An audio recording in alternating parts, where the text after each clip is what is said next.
Welcome one, welcome all to my podcast focusing on your favourite sports and your favourite athletes on their Olympic journey. This is the road to Tokyo. This is 2020 Vision. Hello and welcome to 2020 Vision Episode 5. I'm your host, Jordan McKenna. Today's episode is a big one as we have gone international. That's right, folks. We are joined later on by Tom Bosworth for a chat. First up, though, I've interviewed a young man by the name of Declan Tingay. And Declan is an up-and-coming race walker from out of WA, Western Australia. So here it is, my chat with Declan. I hope you enjoy. Do you mind telling us how you began, mate, and what drove you to become a race walker? Yeah, I did little athletics, from like 6 years old until I was about 17. And at some point, maybe 12, 13 years old, I started leaning toward the longer distance events.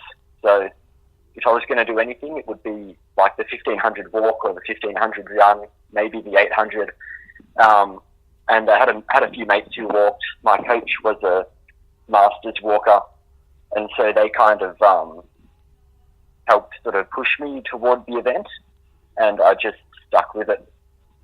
Beautiful. And now we've spoken earlier on, and you mentioned an injury. Do you mind talking to me about overcoming that injury and what sort of things you had to put into place in order to get back on your feet and do the right thing?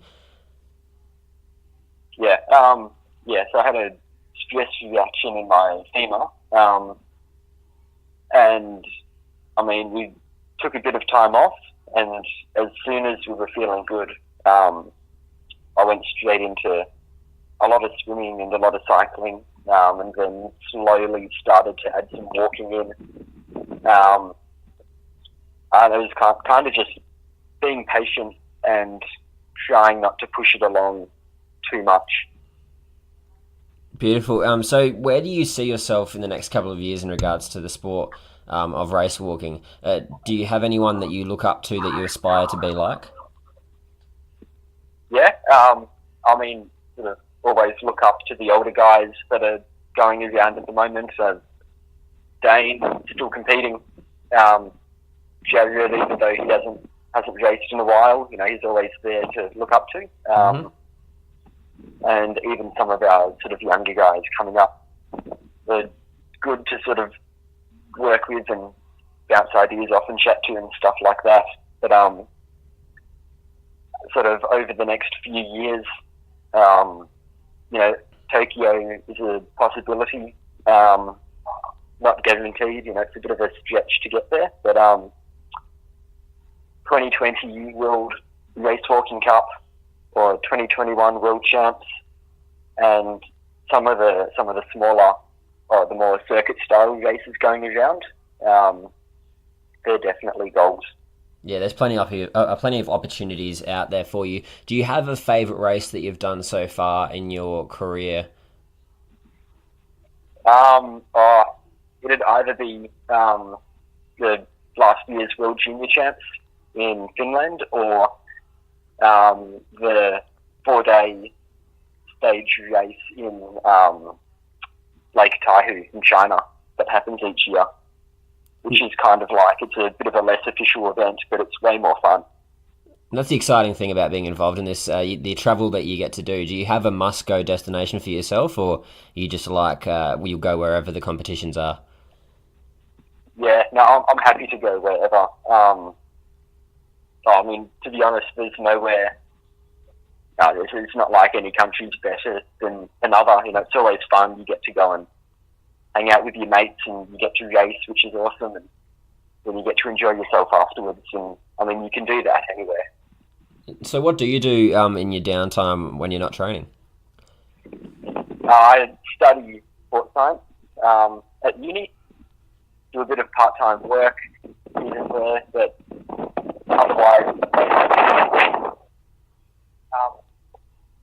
otherwise mostly just chilling out at home. That's good, mate. So what do we do in the chill time? Is it Netflix or what do you like doing? A lot of Netflix, a lot of sleeping, just whatever really. No, that's okay. So, can you relate the course that you're doing at the moment? Because there'd be a lot of work behind it. Can you relate that to how you feel on the track? Like, if you're studying for an exam, how do you relate that back to how you when you're doing a race? Um, well, I try and keep uni and sport fairly separate, but I guess a lot of sort of the ways you deal with stress sort of intertwined. I tend to find, going into an exam is like going into a race where you're always going to be sort of scared. You might be a bit nervous about how you're going to do, but you kind of feed off it and use it as a bit of a motivating force, or try and get a bit of excitement out of it. I like that answer, mate. Well, I wish you the very best of luck in your following year leading up to 2020. Hopefully, we can get that qualifying time, and we'll see you Yeah. on the track around Tokyo. Okay. Right, cheers, mate. Alrighty, best of luck again. See ya. Thanks. Bye. And there we had my chat with Declan Tingay, an up-and-coming athlete from Western Australia. I wish him the best of luck in his future, as I know it's going to be very bright. Now, we have my chat with Tom Bosworth, all the way from the UK. Tom is an outstanding race walker. He's been at it for a few years, as you'll hear in the up-and-coming chat, and I'm very excited for this. There are some issues with sound, but you know what? It was my first time talking to someone overseas. I had to deal with Skype. I never worked with it before. So hopefully on your end, as you're listening, there are no issues. But hey, I had some fun and I hope you do too. Here it is, my talk with Tom Bosworth from the UK. I've watched you race countless times and appreciate everything you do on the track. So do you mind telling us how you first started to walk fast? Because you are a fast walker. Yeah, I just did it for fun and because I had a few friends who did it. No dreams, no goals of ever being any good at it. So where did the dream kick in to sort of excel at what you were doing? I guess in my late teens, I'd been doing it 5-6 years by then, and I guess I'd probably stopped growing as much and come into my body a little bit, and so naturally then got a little bit faster, and as that started to happen, that encouraged me more. And then I remember in 2007 and 2008 starting to look at like international races I could go and do just myself, like fly over and do them to give myself a better chance, and that led ultimately to my first British team in 2009. So you mentioned going off and doing things by yourself. Is that what you prefer to do, or do you like the team element when it comes to it? Both.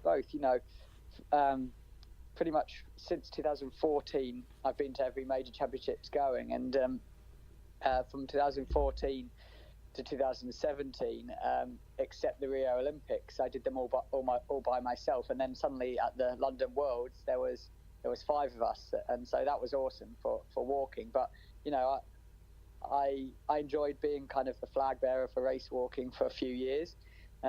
And kind of getting to know the rest of the British team and educating them on race walking as well. So yeah, the team aspect I thrive off really, and now I'm really happy that there's kind of other guys and girls to represent race walking for Britain. Beautiful. So you're kind of the godfather of the event in Britain then.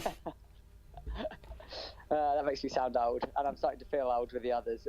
No, that's okay, mate. So do you mind telling us, what do you do other than your race walking? Oh, not a lot. I'm a bit of a loser. No, it's difficult being a full-time athlete to do anything else. But at the same time, it's like really important to have other things. So there's little bits from like I just love movies, so I go to the cinema as much as I can. If I'm in an English-speaking country, then I'll make sure I get to the movies sort of at least maybe once on the camp, and I'll drag a few people along to go see a movie, because it's just doing something different, just taking your mind off training.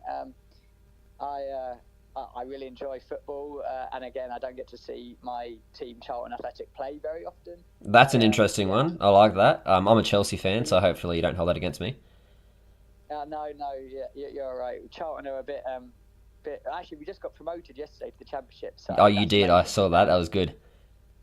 Yeah. So nowadays I've got my dog.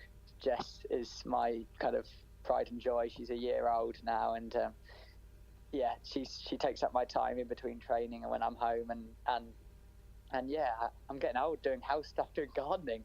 That's okay. I think I need to learn how to do that as well. So maybe we need to have swap some pointers, I guess. I appreciate the way that you. I've seen you walk plenty of times before, so I appreciate the way that you kind of handle yourself. Do you mind telling me what thoughts go through your head as you're walking, say in a 50k? In a 50k, I've never done a 50k. So I mean, sorry, I didn't mean 50. I meant 20. I'm getting them confused. Apologise, sorry, mate.